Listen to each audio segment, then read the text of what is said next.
Assalamualaikum warahmatullahi wabarakatuh. Alhamdulillah wassalatu wassalamu ala Rasulillah wa ala alihi wa sahbihi wa man wala. Kita buka Quran surat Al-A'raf ayat 26. A'udzu billahi minasy syaithanir rajim. A'udzu billahi minasy syaithanir rajim. يا بني آدم قد أنزلنا عليكم لباسا يواري سوآتكم وريشا يا بني آدم قد أنزلنا عليكم لباسا يواري سوآتكم وريشا ولباس التقوى ذلك خير ولباس التقوى ذلك خير ذلك من آيات الله لعلهم يذكرون من آيات الله لعلهم يذكرون.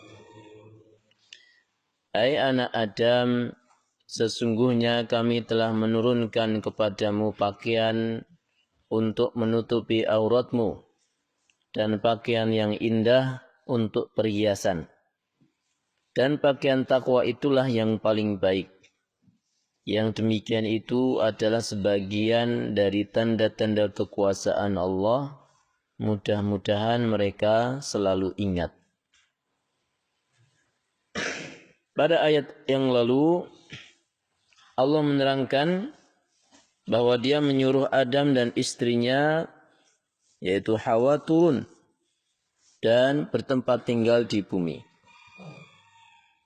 Dan kemudian memperingatkan bahwa di sana ada setan sebagai musuh yang senantiasa akan mengganggu dan menyesatkan.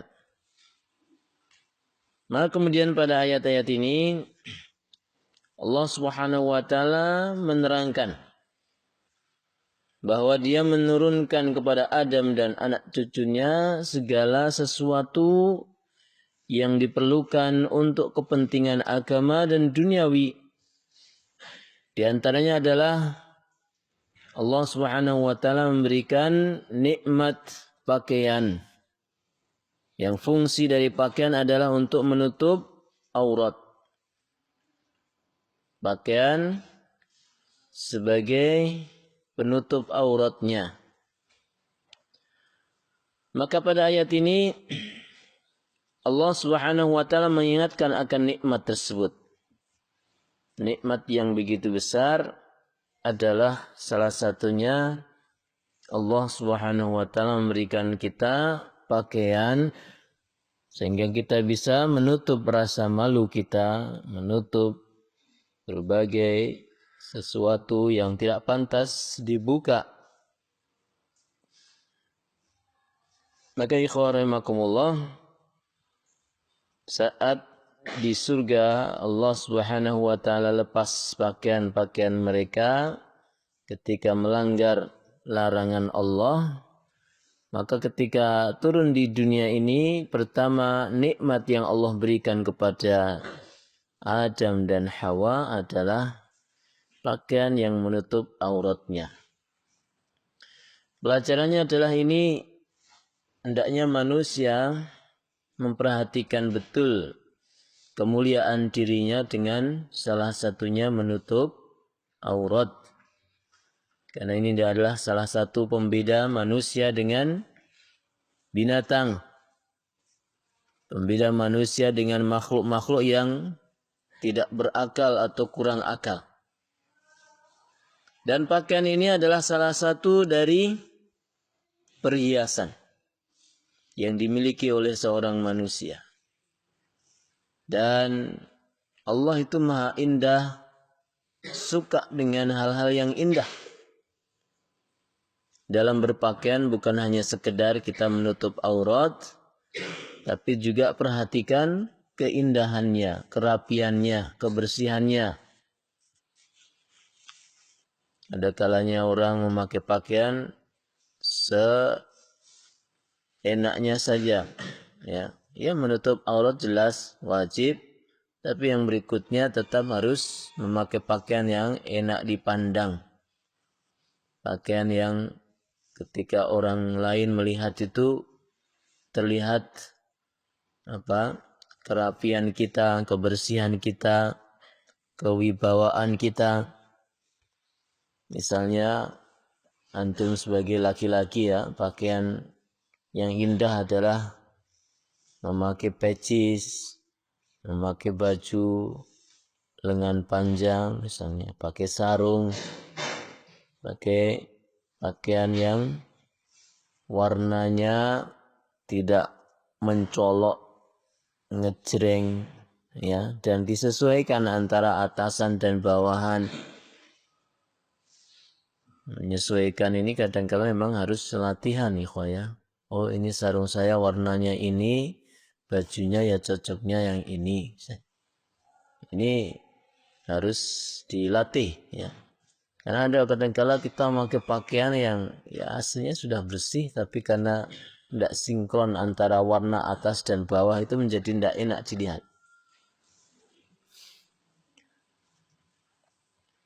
Kemudian Allah dalam sebuah hadis, innallaha jamilun yuhibbul jamal.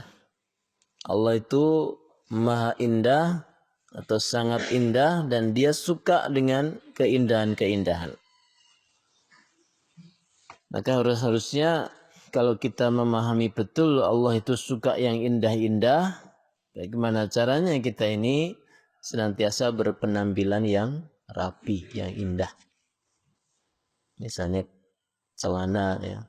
Celana terlalu sempit ya tidak pas, tidak benar, terlalu kedombrongan ya, terlalu lebar, terlalu gede juga enggak baik juga. Celananya gede banget, bajunya sempit kan. Atau sebaliknya bajunya kedombrongan terus celananya sempit ya. Ini juga enggak enak dipandang. Ya, sesuatu itu yang normal sajalah, enggak usah berlebihan. Tentang warna bebas. Yang penting enak dipandang. Tidak ada keharusan warna hitam misalnya, atau warna merah, kuning. Dan tentu yang terbaik adalah warna putih.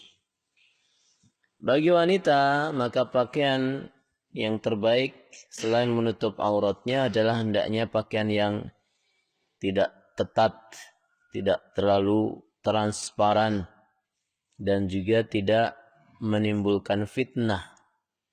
Pakaian-pakaian yang mengundang syahwat, ya, dengan banyaknya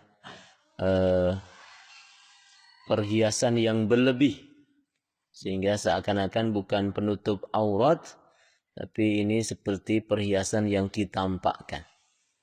Pakaian yang rapi, yang syar'i, yang longgar, tidak tabarruj atau menampakkan keindahan tubuhnya. Kemudian ikhwarahakumullah, di antara pakaian adalah pakaian rohani, yaitu pakaian yang bersifat abstrak. Selain pakaian zahir atau lahir dari baju, celana, sarung, pecis dan sebagainya, maka di sana ada namanya pakaian batin. Apa itu? Yaitu ketakwaan. Kita berikan pakaian hati kita dengan pakaian ketakwaan, dan itu adalah sebaik-baiknya pakaian.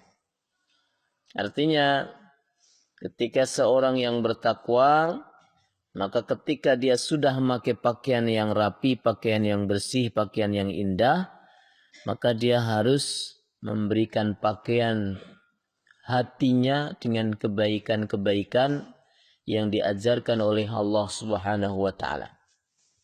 Jangan kemudian memakai pakaian yang bersih tapi hatinya malah kotor. Jangan dia sudah menutup auratnya, tapi dia justru menampakkan aurat hatinya. Ngomong kotor, berkata kasar, berakhlak buruk, ya. Ini adalah gambaran orang yang tidak memberikan pakaian kepada hati. Harusnya justru apa? Ketika sudah menjalankan perintah menutup aurat, maka hendaknya orang itu semakin memiliki rasa tawadu, ya, memiliki rasa sabar, syukur, tawakal, ridha kepada Allah Subhanahu wa taala. Sopan kepada orang lain, hormat kepada orang yang lebih tua, sayang kepada yang lebih muda. Dengan pakaian ketakwaan, maka semakin sempurnalah kebaikan seorang manusia. Lahir batinnya baik. Dan dengan ketakwaan, Allah akan menurunkan rezeki dari arah yang tidak terduga-duga. وَمَنْ يَتَّقِ اللَّهَ يَجْعَلْ لَهُ مَخْرَجًا وَيَرْزُقْهُ مِنْ حَيْثُ لَا يَحْتَسِبُ. Siapa yang bertakwa kepada Allah, Allah akan kasih dia jalan keluar. Dan Allah berikan rezeki dari arah yang tidak disangka-sangka. Udah pakaiannya rapi, orangnya sopan, ramah, hormat, ya, pasti rezeki akan banyak mengalir kepada dia. Banyak kawan, banyak rezeki, banyak jalan keluar, solusi dari Allah SWT. Tapi coba sebaliknya, udah pakaiannya kotor, tidak rapi, orangnya kasar misalnya, tidak punya ketakwaan sedikit pun, ya rezekinya akan seret. Rezekinya seret dan banyak masalah. Bukan hanya banyak masalah, tapi bisa jadi dia ini sumber masalah. Ya. Bukan dikeluarkan dari masalah, tapi bisa jadi dia malah sumber masalah di masyarakat. Maka seorang muslim yang ideal di hadapan Allah adalah merapikan lahir dan batinnya. Menutup auratnya dengan apa yang Allah ajarkan.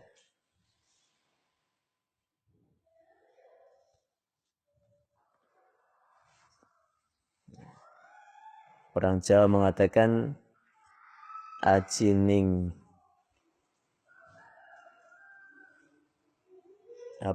diri saka busana.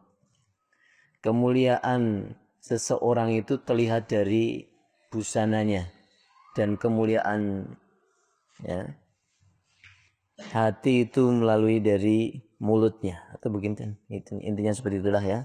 Intinya bagaimana seseorang itu hendaknya menjaga busananya dengan baik dan menjaga mulutnya dengan baik. Kemudian yang pada akhir ayat, Dzalika min ayatillahi la'allahum yadhakkarun. Itulah di antara tanda kekuasaan Allah supaya mereka, yaitu anak turunnya Adam itu, senantiasa ingat kepada Allah, ingat akan nikmat-nikmat yang Allah turunkan kepada mereka. Dan ini adalah salah satu cara Allah mengingatkan nikmat adalah senantiasa menurunkan ayat-ayat tentang beberapa nikmat penting yang dimiliki oleh seorang manusia. Nikmat pakaian, kadang-kala lupa disyukuri, ya. Padahal ini adalah sebuah nikmat. Coba kalau kita tidak punya pakaian, atau kita hidup di zaman dahulu, zaman batu, ya. Bagaimana pakaian belum ada, orang berpakaian hanya dengan, ya, seadanya.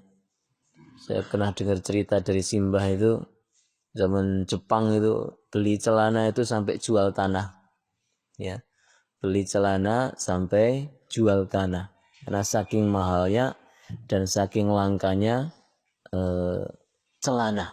Zaman dahulu celana itu ibaratnya seperti sesuatu yang mewah lah gitu ya. Karena umumnya orang hanya pakai karung goni. Antum nggak tahu karung goni kan? Ya, karung yang kasar banget gitu ya. Nah, ketika ada orang pakai celana seperti yang kita pakai sekarang ini, wah ini orang kaya gitu ya. Berarti kita semua orang kaya ya sekarang ya. Masya Allah. Ya. Demikian ikhlas, semoga ada manfaatnya dan Allah senantiasa bimbing kita untuk senantiasa mensyukuri segala nikmatnya. Allahumma inni ala dzikrika wa syukrika wa husni ibadatik. Wa sallallahu ala nabiyyina Muhammadin wa ala alihi wa sahbihi ajma'in. Assalamualaikum warahmatullahi wabarakatuh.